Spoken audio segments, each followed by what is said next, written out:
Want to know the juicy history behind Valentine's Day soon? Let's dive in.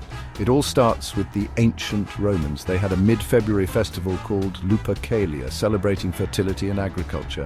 This wild event involved animal sacrifices and matchmaking lotteries. Imagine drawing names to find a date for the festival. The festival was a raucous affair filled with feasting, drinking, and all sorts of revelry.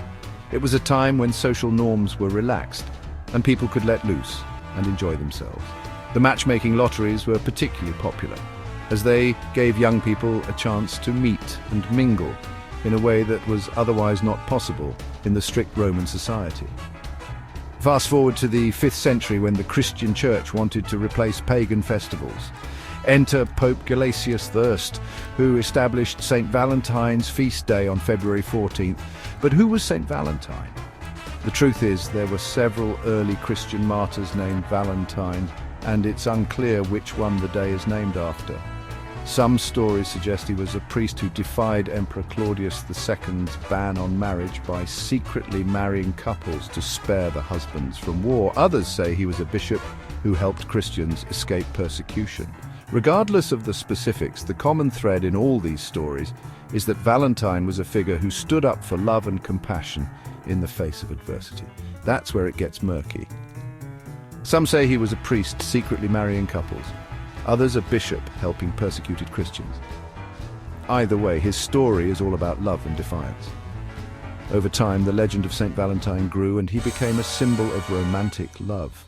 By the Middle Ages, Valentine was one of the most popular saints in England and France. His feast day was celebrated with feasts, dances, and the exchange of love notes and tokens. Jump to the 14th century and we meet Geoffrey Chaucer. In his poem Parliament of Fowls, he linked February 14th with birds' mating season and human romance.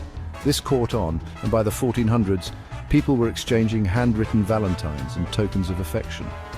These early valentines were often elaborate and beautifully crafted, featuring poetry, romantic imagery, and sometimes even puzzles or games. They were a way for people to express their feelings in a time when open displays of affection were often frowned upon. Now, let's talk commercialization. By the 18th century, mass-produced cards were all the rage in England. In the 19th century, fancy cards from folks like Esther Howland turned Valentine's Day into a commercial hit. Howland, often referred to as the mother of the American Valentine, created intricate lace-trimmed cards that became incredibly popular. Her success paved the way for the modern Valentine's Day card industry.